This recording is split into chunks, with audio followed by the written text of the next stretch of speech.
அஸ்ஸலாமு அலைக்கும் வரஹ்மத்துல்லாஹி வபரகாத்துஹு. அஊது பில்லாஹி மினஷ் ஷைத்தானிர் ரஜீம். பிஸ்மில்லாஹிர் ரஹ்மானிர் ரஹீம்.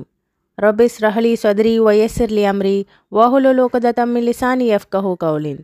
அளவற்ற அருளாளனும் நிகரற்ற அன்புடையனுமாகிய அல்லாஹ்வின் திருப்பெயரை கொண்டு ஆரம்பம் செய்கின்றோம். நாம் குர்ஆன் கூறக்கூடிய ரகசியங்கள் அப்படின்னு சொல்லி பலவிதமான உயிரினத்தையும் விலங்கினத்தையும் பற்றி தெரிஞ்சுக்கிட்டு இருக்கோம்.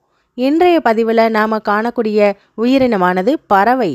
பறவைகள் அப்படின்னு சொல்லும்போது பறந்து செல்லக்கூடிய பல உயிரினங்களை அல்லாஹாலா படைச்சிருக்கான். அதில் குறிப்பாக குர்ஆனில் கூறக்கூடிய பறவையை பற்றி பார்த்தோன்னா அதிசயமான பேசும் பறவையான ஹுதுஹுது பறவை.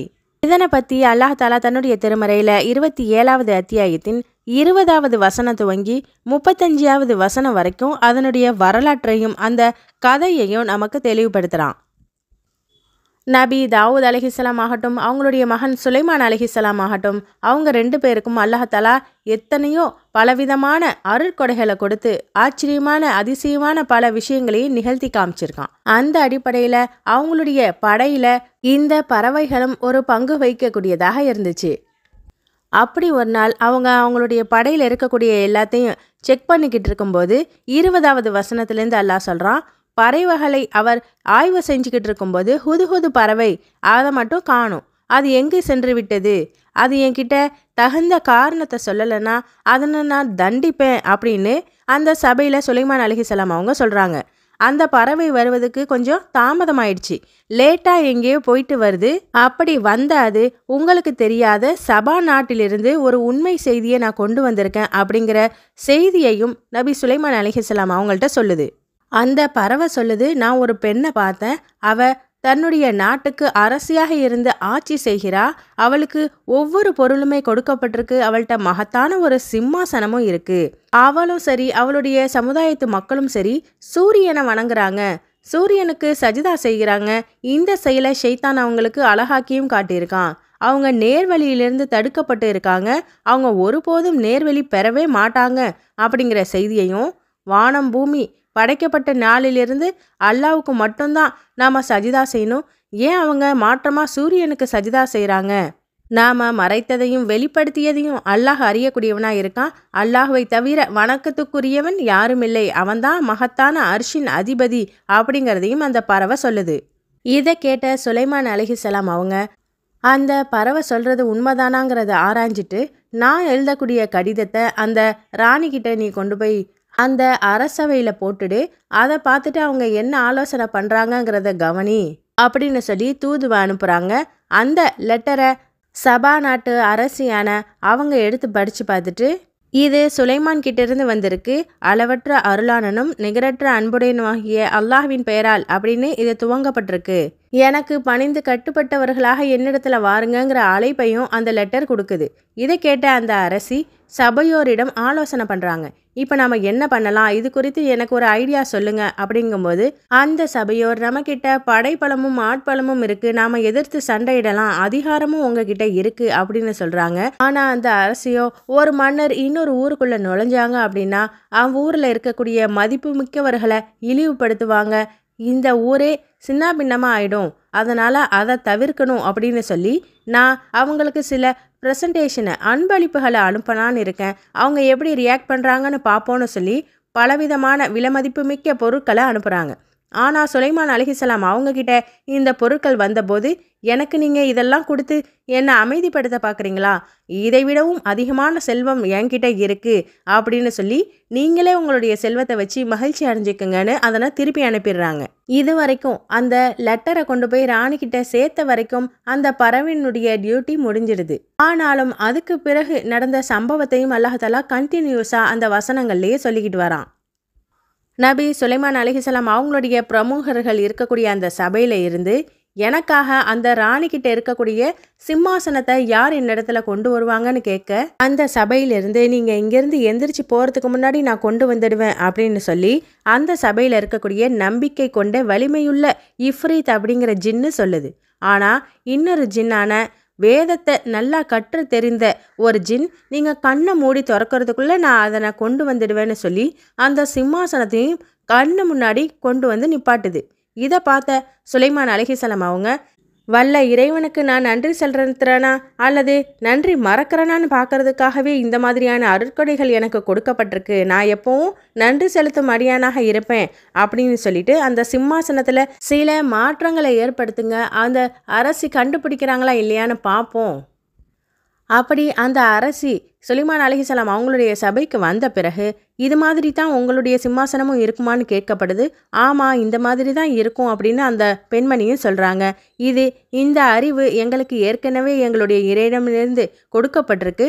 இன்னும் நாங்கள் முஸ்லிம்களாக இருக்கிறோம் அப்படின்னு சுலைமான் அலைஹிஸ்ஸலாம் ஏகத்துவ பிரச்சாரத்தை செய்கிறாங்க. ஆனாலும் அந்த பெண்மணியோ சூரியனை வணங்கிக்கிட்டு இருக்கிறதுனால ஏகத்துவ பிரச்சாரத்தை ஏற்று இஸ்லாத்துக்குள்ளே வர தயங்குறாங்க. இன்னும் இந்த மாளிகைக்குள்ளே நுழைங்க அப்படிங்கும்போது அங்கே இருக்கக்கூடிய அந்த பளிங்கி கண்ணாடி போல் இருக்கக்கூடிய தரையை பார்த்துட்டு அங்கே தண்ணீர் இருக்கிற தடாகம்னு நினச்சி தன்னுடைய ஆடையை உயர்த்துறாங்க. ஆனால் சுலைமான் அலைஹிஸ்ஸலாமோ இது வெறும் பளிங்கி தரை தான், நீங்கள் சாதாரணமாக நடங்க அப்படின்னு சொல்லி இது என்னுடைய இறைவனின் அருட்கொடை அப்படிங்கிற விளக்கங்களையும் சொல்கிறாங்க. இதை கேட்ட அந்த சபா நாட்டு அரசியும் இஸ்லாத்தை ஏற்றுக்கிட்டு இறைவனுக்கு கட்டுப்பட்டு அவங்களும் முஸ்லிமானதாக இந்த சம்பவத்திலிருந்து நம்ம பார்க்க முடியுது. அப்போது ஹுதுஹுத் பறவை கொண்டு வந்த சபா நாட்டு அரசியின் செய்தியை வச்சு அவங்களுக்கு மார்க்க பிரச்சாரம் செஞ்சு இஸ்லாத்தை ஏற்க வச்ச சம்பவத்தை இறைவன் குர்ஆனில் சொல்லி காட்டுறான்.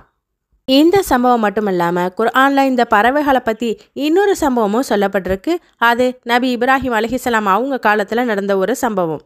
இதை பற்றி அல்லாஹ் 2வது அத்தியாயத்தின் 260வது வசனத்தில் சொல்லும்போது, இப்ராஹிம் அலைஹிஸ்ஸலாம் அவங்க அல்லாஹ்விடத்தில் இறந்தோரை நீ எப்படியெல்லாம் உயிர்ப்பிப்ப அப்படிங்கிறத எனக்கு காட்டு அப்படின்னு சொல்லி கேட்குறாங்க. அப்போது நீ இறந்த பிறகு நான் எழுப்பப்படுவோம் அப்படிங்கிறத நம்பலையான்னு அல்லாஹ் கேட்க, இல்லை நான் முழுமையாக நம்புகிறேன், என்றாலும் என்னுடைய உள்ளம் அமைதி பெறுவதற்காக எனக்கு இதனை எப்படின்னு செஞ்சுக்காமின்னு கேட்க அல்லாஹ் தாலா சொல்கிறான், நீ 4 பறவைகளை பிடிச்சி அவற்றை துண்டு துண்டாக வெட்டி ஒவ்வொன்றையும் ஒவ்வொரு மலை மேலே வச்சுட்டு வா. அதுக்கு பிறகு அந்த பறவையினுடைய பேரை சொல்லி நீ கூப்பிடு, அத்தனையும் ஒன்று சேர்ந்து உன்னிடத்துல ஒன்றா பறந்து வரும் அப்படிங்கிற விஷயத்த அல்லாஹ் சொல்கிறான். இது எதற்காக காட்டப்பட்டுச்சு அப்படின்னா, இப்படி தான் நீங்கள் துண்டு துண்டா வெட்டப்பட்டாலும் ஒன்றுமே இல்லாமல் அழிஞ்சு போனாலும் மறுமை நாளில் அல்லாஹ் உங்களுடைய பேரை சொல்லி கூப்பிட்ட உடனேயே உங்களுடைய பாகங்கள் அத்தனையும் ஒன்று சேர்ந்து ஏற்கனவே இருந்தது போல முழு மனுஷனாக உங்களை மீண்டும் மீட்டு கொண்டு வருவேன், உங்களை கேள்வி கணக்கு கேட்பேன் அப்படிங்கிறத தெளிவுபடுத்தும் விதமாக இந்த பறவைகளின் மூலம் அல்லாஹ் தஆலா இந்த சம்பவத்தை இப்ராஹிம் அலைஹிஸ்ஸலாம் அவங்களுக்கு நிகழ்த்தி காட்டி புரிய வைக்கிறான். இது மட்டும் அல்லாமல் அல்லாஹ் தஆலா 105வது அத்தியாயத்தில் சூரத்துல் ஃபீல் அப்படிங்கிறதுல பறவைகளை பற்றி சொல்கிறான். காபாவை இடிக்க வந்த அந்த யானை படையை எதிர்த்து அல்லாஹுடைய படையாக வந்து இறங்கியது அபாபில் என்ற பறவை. அந்த பறவைகளின் மூலம் அந்த எதிரிகள் அல்லாஹ் தஆலா அதனுடைய வாயிலையும் கால்கள்லையும் நெருப்பு கற்களை கொடுத்து அதை யானை படையின் மீது போட்டு அந்த ஒட்டுமொத்த கூட்டத்தையுமே அழிச்ச சம்பவத்தையும் சொல்லி காட்டுறான். மட்டுமல்லாமல் பறவைகள் எப்படி எந்த ஒரு பெடிமானமும் இல்லாமல் வானத்தில் அந்தராங்க பறந்து செல்லுது அப்படிங்கிறத பற்றி 16வது அத்தியாயத்தின் 79வது வசனத்தில் அல்லாஹ் சொல்லும்போது, ஆகாய வெளியில் வசப்படுத்தப்பட்ட நிலையில் பறவைகளை அவர்கள் பார்க்கவில்லையா? அல்லாஹ்வை தவிர யாரும் அவற்றை அந்தரத்தில் நிறுத்தவில்லை. நம்பிக்கை கொள்ளும் சமுதாயத்தில் இதனை சிந்திப்போருக்கு இதில் சான்று உள்ளது அப்படின்னும் அல்லாஹ் சொல்கிறான். ஆக இந்த வசனங்கள் எல்லாம் பறவைகளை குறித்து வரக்கூடியதாக இருக்குது. நபி ஸல்லல்லாஹு அலைஹி வஸல்லம் அவங்க சொல்லும்போது இஸ்லாத்தில் பறவைகளை வச்சு சகனம் பார்க்கிறதோ குறி பார்க்கிறதோ கூடாதுங்கிறத தடையே செஞ்சுருக்காங்க.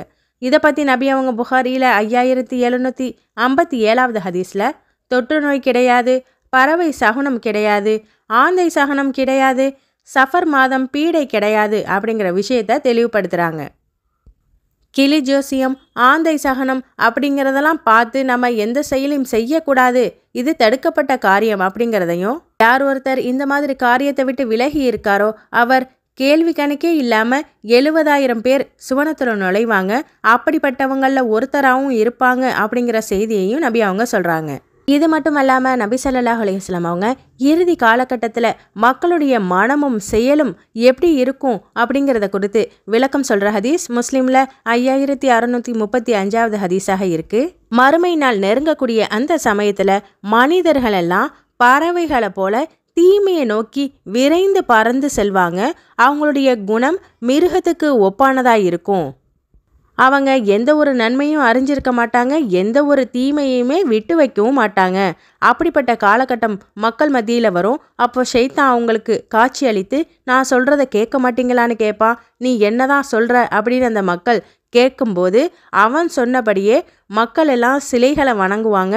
அந்த சிலைக்கு வணக்க வழிபாடுகளும் பூஜைகளும் செஞ்சு அந்த சிலையவே வணங்கிக்கிட்டு வருவாங்க. இதன் காரணமாக அவங்களுக்கு செல்வம் செழிப்பாகி நல்ல மகிழ்ச்சியான ஒரு வாழ்க்கையை வாழ்வாங்க.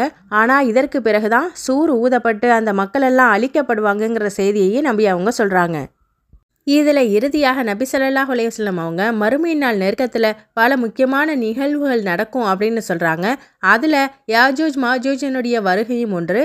அது நடக்கக்கூடிய அந்த காலகட்டத்தில் ஈசா அலைஹிஸ்ஸலாம் அவங்க வானத்திலிருந்து இறங்கி வந்து அவங்களுடைய மக்களை காப்பாற்றி அவங்கள தூர் சீனாய் மலைக்கு பாதுகாப்பான இடத்துக்கு கூட்டிகிட்டு போகும்படி கட்டளையிட்டிருப்பான். அந்த அடிப்படையில் அவங்க தூர் மலைக்கு சென்றிருப்பாங்க. ஆனால் யாஜூஜ் மாஜூஜ் கூட்டத்தார் பூமியில் மிகப்பெரிய கலவரத்தை உண்டு பண்ணி பல போர்கள் செய்து மக்கள் அனைவரையும் கொன்று குவிச்சிருப்பாங்க.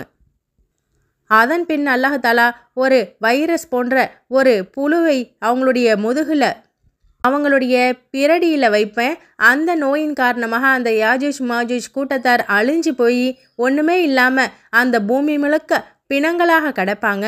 அவங்கள அப்புறப்படுத்தி தூய்மைப்படுத்த அல்லாஹ் தன் புறத்திலிருந்து கழுத்து நீண்ட ஒரு பறவையை அனுப்புவான். அது அவங்க அத்தனை சடலங்களையும் தூக்கிட்டு போய் அப்புறப்படுத்தும். அந்த பறவை எது அப்படிங்கிறது டிராகனாகவும் இருக்கலாம் அப்படின்னு சொல்லப்படுது. ஆக இறுதி காலகட்டத்தில் இப்படி ஒரு பறவையை அல்லாஹ் பூமிக்கு அனுப்புவான் அப்படிங்கிற செய்தியையும் நம்மளால் தெரிஞ்சுக்க முடியுது. அல்ஹம்துலில்லாஹ், இன்றைய பதிவில் நம்ம பறவைகளை குறித்த பல விளக்கங்களை தெரிஞ்சுக்கிட்டோம். இது உங்களுக்கு பயன் தரும்னு நம்புகிறோம். இன்ஷா அல்லாஹ் வரக்கூடிய நாட்களில் வேறொரு விலங்கினத்தோடு சந்திப்போம். அஸ்ஸலாமு அலைக்கும் வரஹ்மத்துல்லாஹி வபரகாத்துஹு.